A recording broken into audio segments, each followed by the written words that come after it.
किसान भाई ध्यान दी, का आप चाहत बानी कि आपके भिंडी के फसल आपके खेत से सबसे पहले निकले और मार्केट में सबसे अधिक वाला दाम दिलाए। जी हाँ भाई साहब, अगर आपके कोनो भी खेत खाली पड़ल बा तो आपके पास सुनहरा मौका बा अगेती भिंडी के खेती करके जबरदस्त वाला मुनाफा निकाले के। लेकिन भाई साहब देखी, एगो छोटा सा गलती आपके पूरा मेहनत पर पानी फेर सकत बा। आज हम ए वीडियो में बताई अगेती भिंडी के खेती के पूरा मास्टर प्लान, वो भी एकदम आसान भाषा में। कौन वो बेस्ट वैरायटी के चुनाव करे के चाहिए, कब बुआई करे के चाहिए, कितना खाद उर्वरक के प्रयोग करे के चाहिए, यानी अगेती भिंडी के फसल से 2 से 3 गुना उत्पादन कैसे लेहल जाओ। तो भाई साहब, अब की बार यदि आप भिंडी के फसल से ज्यादा कमाई कैल चाहत बानी तो ई वीडियो के अंत तक जरूर देखी, काहे कि हर बात मुनाफा से जुड़ल बा। लेकिन वीडियो शुरू करे से पहले आपसे एगो छोटा सा रिक्वेस्ट बा। चैनल पर नया बानी तो सबसे पहले वीडियो के लाइक करके और हमारे चैनल के सब्सक्राइब जरूर कर ली, काहे कि हम खेती किसानी से जुड़ल काम के और इम्पोर्टेड जानकारी समय समय पर लेके आवल करीला, वो भी एकदम आसान भाषा में। तो चैनल के सब्सक्राइब करके वीडियो के लाइक कर दी। चलिए अब वीडियो के शुरू कर जाओ। किसान भाई, भिंडी के फसल ऐसा है कि एकरा के अगेती में यानी साल के शुरुआती दौर में बुआई कर लेत बानी, तो आगे चल के 40 से 50 दिन के बाद जब ई भिंडी मार्केट में पहुँचे लाना तो साल के सबसे अधिक रेट दे के जाले। लेकिन होला का कि बहुत से किसान सफल ना हो पावेले। बहुत से किसान के तो अगेती भिंडी के लगावे के मेथड ही ना पता रहेला। बहुत से किसान जल्दीबाजी में कहीं से देख के सुन के शुरुआती दौर में ही ऐसा गलती कर देवेले कि आगे चल के ओकर कमियाजा भुगते के पड़ेला और फायदा के जगह नुकसान हो जाला। तो ई तरह से फायदा निकालल तो छोड़ी, लागत भी ना निकल पावेला। तो किसान भाई, आज के वीडियो के बाद प्रत्येक साल अगेती भिंडी के खेती से आप लाजवाब वाला प्रॉफिट निकाल सकत बानी। तो किसान भाई चली अब काम के बात कइल जा। सबसे पहले बात कइल जा अगेती भिंडी के खेती कब कइल जा, बुआई करे के सही समय कौन होला। तो भाई साहब देखिए, ऐसे तो अगेती भिंडी के खेती दिसंबर महीना से ही शुरू हो जाला, लेकिन दिसंबर में अगेती भिंडी के खेती कहाँ पर होला, कौन इलाका में होला। जवन इलाका के जलवायु गर्म रहेला, यानी दिसंबर के महीना में उतना ज्यादा ठंड ना पड़त होके। जैसे कि मान ली दक्षिण भारत के राज्य में आप अगेती भिंडी के बुआई दिसंबर में कर सकत बानी। लेकिन बात कइल जा अपन उत्तर भारत, तो उत्तर भारत में अगेती भिंडी के बुआई दिसंबर में नइखे कइल जा सकत, काहे से कि दिसंबर के महीना में बहुत ज्यादा ठंड पड़ेला। उत्तर भारत में अगेती भिंडी के बुआई दिसंबर में करब तो एक तो बढ़िया वाला जर्मिनेशन ना हो पाए, और यदि जर्मिनेशन हो भी जाई तो आपके फसल चाल ग्रोथ बढ़वार ना पकड़ पाई, यानी आपके भिंडी के फसल ठंड से तबाह हो सकत बा। तो किसान भाई, अगेती भिंडी के बुआई करे खातिर आखिरकार सही समय कौन होला। तो देखिए, पूरा भारत के बात करी जाए तब 20 से 25 जनवरी के बाद कभी भी आप अगेती भिंडी के खेती कर सकत बानी। 20 से 25-30 जनवरी के बाद अपन उत्तर भारत के राज्य में भी अगेती भिंडी के खेती कइल जा सकत। तो किसान भाई, अगेती भिंडी के बुआई आप 15 से 20 जनवरी से लेके 15 से 20 फरवरी तक खूब आराम से कर सकत बानी। देखिए, तो समय बा अगेती भिंडी के बुआई की, लेकिन आप चाहत बानी तो उससे आगे भी भिंडी के बुआई कर सकत बानी। ऐसा ना कि कोनो प्रकार के जर्मिनेट में दिक्कत हुई या आपके भिंडी होई ना। किसान भाई देखिए, ई तो हो गई अगेती भिंडी के बुआई के सही समय। लेकिन अगेती भिंडी के बुआई खातिर खेत के तैयारी कैसे कइल जा, कौन मिट्टी के चुनाव करके भिंडी के बुआई कइल जाओ ताकि उत्पादन बढ़िया वाला मिल सके। तो किसान भाई, सबसे पहले बात कइल जा मिट्टी के, तो आपके पास जवन भी मिट्टी बा, बलुई मिट्टी बा, काली मिट्टी बा, दोमट मिट्टी बा, या कोनो भी प्रकार के मिट्टी में आप भिंडी के बुआई कर सकत बानी। कोनो भी मिट्टी में भिंडी के फसल खूब आराम से हो जाला।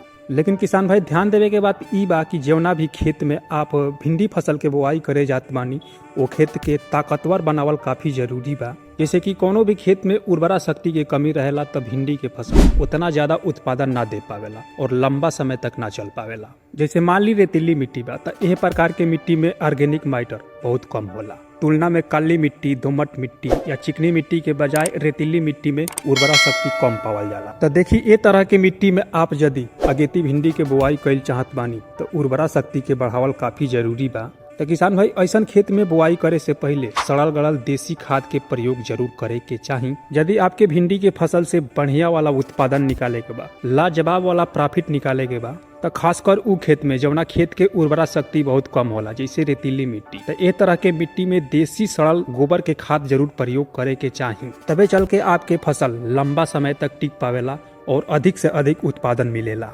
लेकिन ध्यान दी, खेत में देसी सड़ल गड़ल गोबर के खाद ही प्रयोग करे के बा। इना की कच्चा खाद के ही आप खेत में डाल दे तो आगे चल के फसल उतना ज़्यादा परफॉर्मेंस ना दे पाई। तो प्रति एकड़ में 3 से 4 टाली, कम से कम 2 से 3 टाली गोबर के खाद जरूर प्रयोग करे के चाहिए। तो चलिए अब बात आ गई रासायनिक खाद के। भिंडी के फसल में देसी खाद के साथ साथ रासायनिक खाद भी दिहल काफी जरूरी बा। काहे कि भिंडी एगो ऐसन फसल है कि जौन बहुत लंबा समय तक चल सकत बा। तो भिंडी के फसल के लंबा समय तक चलावे खातिर देसी और रासायनिक खाद के कॉम्बिनेशन जरूर बनावे के चाहिए। तो देखिए रासायनिक खाद में आपके प्रति एकड़ में 1 बैग DAP डाले के बा और 1 बैग पोटाश डाले के बा और एकरा साथ में 20 से 25 केजी यूरिया डाले के बा। फिर बात आवेला दानेदार कीटनाशक के, तो एके आपके जरूर प्रयोग करे के बा। किसान भाई होला का कि हमनी के भिंडी के फसल अच्छा खासा चलत रहेला और हमनी के 2-3 बार तोड़ाई भी कर लेनी जा, लेकिन अचानक आप देखब कि भिंडी के फसल में चाल ग्रोथ बढ़ावा रुक गई और भिंडी के पत्ती पीला पड़े लागल, यानी भिंडी के फसल एकदम पूरी तरह से बैठ जाला। किसान भाई एकर कारण पता बा का होला? एकर कारण ई होला नीमाटोड।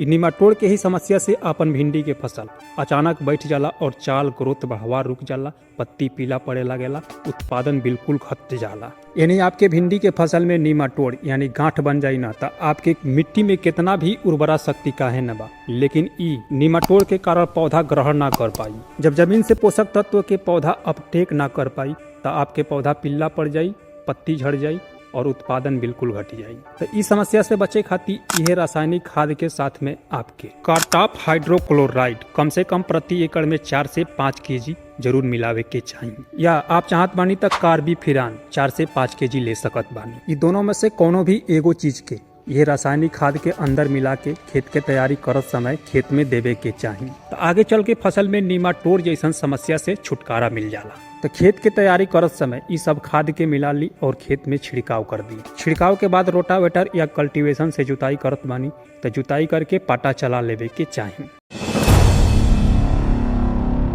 देखिए अब खेत के तैयारी के बाद बात आवेला बुआई के सही विधि। देखिए बुआई भी सही विधि से कईल काफी जरूरी बा, तबे आगे चल के अपन भिंडी के फसल लंबा समय तक चल पाई और बढ़िया वाला उत्पादन दी ही। किसान भाई भिंडी के बुआई 2-3 तरीका से कईल जाला, लेकिन सबसे बढ़िया वाला विधि पता बा कौन होला? मेढ़ बना के भिंडी के बुआई। तब भिंडी के फसल लंबा समय तक चलावे के बाद बढ़िया उत्पादन लेवे के बाद तब मेढ़ विधि से ही भिंडी के बुआई करे के चाहिए। बीज से बीज के दूरी 4 से 5 इंच पर रखे के चाहिए और बहुत से जगह पर बेट बना के भी भिंडी के बुआई कईल जाला। यह भी तरीका भिंडी के बुआई खातिर बहुत बढ़िया है। तो आप चाहत बानी यदि आप सब्जी वर्ग के फसल के शुरुआत कईल चाहत बानी तो आप शुरू में क्यारी विधि से भी भिंडी के बुआई कर सकत बानी। ऐसा ना कि उत्पादन ना मिली, क्यारी विधि से भी बढ़िया वाला उत्पादन देखे के मिलेला। बीज रिक्वायरमेंट के बात कईल जाता है, इस समय पर आपके बीज थोड़ा अधिक रखे के पड़ी। बरसात के दिन में जौन हमनी के भिंडी के बुआई करे नहीं जा ओकरा अपेक्षा इस समय पर थोड़ा अधिक बीज के जरूरत पड़ेला। काहे कि इस समय पर भिंडी के बुआई खातिर ज्यादा बीज के जरूरत एक खातिर पड़ेला। एक तो इस समय पर कुछ बीज जर्मिनेट ना हो पावेला तो वो मेंटेन हो जाला। दूसरा, बरसात के भिंडी फसल के अपेक्षा इस समय के भिंडी फसल में उतना ज्यादा बढ़वार ना हो पावेला और इस समय पर लगावल गई भिंडी के फसल यदि आपके खेत में उर्वरा शक्ति के कमी नहीं खे तो आगे चल के आपके भिंडी के पौधा यानी 45 से 50 दिन में ही पौधा में फल फूल आवे लागेला। तो इस समय पर लगावल भिंडी के पौधा छोट रहेला, तबे से फल निकले लागेला। और यदि आप बेड विधि से बेड बना के अगेती भिंडी के बुआई कईल चाहत बानी तो लाइन से लाइन के दूरी 5 से 6 इंच पर रखे के चाहिए और ए बेड पर भिंडी के लाइन से बुआई कर देवे के चाहिए। किसान भाई बात कईल जाए बेस्ट वैरायटी के, काहे कि आप कितना भी बढ़िया से खेत के तैयारी कर ले और बेस्ट वैरायटी के चुनाव ना हो पाई ना तो फिर आपके उत्पादन उतना ज्यादा ना मिल पाई। तो ई कारण से बेस्ट वैरायटी के चुनाव कईल काफी जरूरी हो जाला। तो देखिए ई वैरायटी कोनो परिचय के मोहताज नहीं के, हर किसान के फेवरेट वैरायटी है और जबरदस्त वाला उत्पादन देले हर जगह पर। लेकिन अन्य वैरायटी के अपेक्षा एकर रेट थोड़ा ज्यादा रहेला, लेकिन ई रेट एकर पैदावार के देखते हुए काफी कम बा। ई वैरायटी बा राधिका के एडवांटा, काफी बढ़िया वाला वैरायटी है, जबरदस्त वाला उत्पादन देखे के मिलेला। लेकिन फिर भी आप चाहत बानी कि इतना ज्यादा महंगा वैरायटी के चुनाव हम ना करब तो आप नामधारी की ओर जा सकत बानी। यह भी काफी बढ़िया वैरायटी है, जबरदस्त उत्पादन देखे के मिलेला। एकरा अलावा BNR के वैरायटी आवेला, यह भी काफी बढ़िया वैरायटी है। ननहेंस के वैरायटी आवेले, काफी जबरदस्त वाला परफॉर्मेंस देखे के मिलेला। ये सब हाइब्रिड किस्म में से कोनो भी वैरायटी के चुनाव करके आप अपना खेत में खूब आराम से लगा सकत बानी।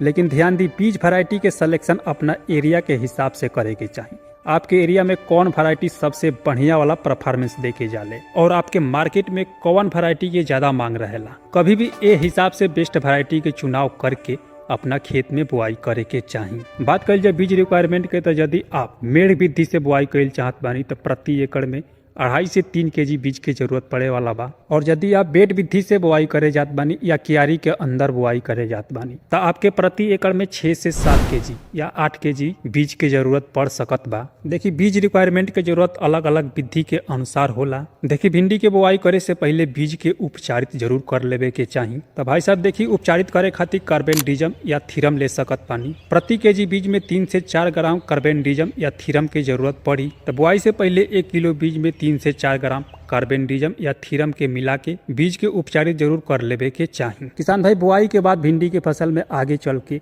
खरपतवार के बहुत ज्यादा समस्या देखे के मिलेला। और यदि आप भिंडी के फसल में खरपतवार पर नियंत्रण न कर पाए न तो आपके उत्पादन घटे वाला बा। भिंडी के फसल में ज्यादा खरपतवार के समस्या हो जाला तो भिंडी के फसल में तमाम प्रकार के कीट और रोग के समस्या देखे के मिलेला। तो देखिए भिंडी में तो खरपतवार पर नियंत्रण कईल काफी जरूरी बा। तो खरपतवार नियंत्रण खातिर भिंडी के बुआई करे जात बानी तो यही समय प्री इमरजेंट हर्बिसाइड के प्रयोग जरूर कर लेवे के चाहिए। तो देखिए भिंडी के बुआई कैला के बाद खेत में 600 ग्राम से 1 लीटर पेंडामिथालिन जौन हर्बिसाइड आवेला ना, पेंडामिथालिन के 600 ग्राम से 1 लीटर तक 150 लीटर पानी में घोल बना के पूरा खेत में छिड़काव कर देवे के चाहिए। अब छिड़काव के बाद आपके तुरंत सिंचाई कर देवे के बा। तो भाई साहब ये तरह से अगेती भिंडी के खेती कैल जाए तो अपन भिंडी के फसल 40 से 50 दिन में मार्केट में पहुंचेला और साल के सबसे अधिक रेट मिलेला। भाई साहब आज के वीडियो में बात करनी है जा अगेती भिंडी के सही तरीका। आशा करत हनी कि आप सबके वीडियो पसंद आयल होई। अगर वीडियो पसंद आयल होगे तो वीडियो के लाइक कर दी और ऐसे ही खेती किसानी से जुड़ल काम के जानकारी पावे खातिर हमारे चैनल के सब्सक्राइब जरूर करी और कमेंट में बताई कि हमार वीडियो आप कहां से देख रहल बानी। मिलल जी अगला वीडियो में कोनो नया टॉपिक के साथ। नमस्कार, जय जवान जय किसान।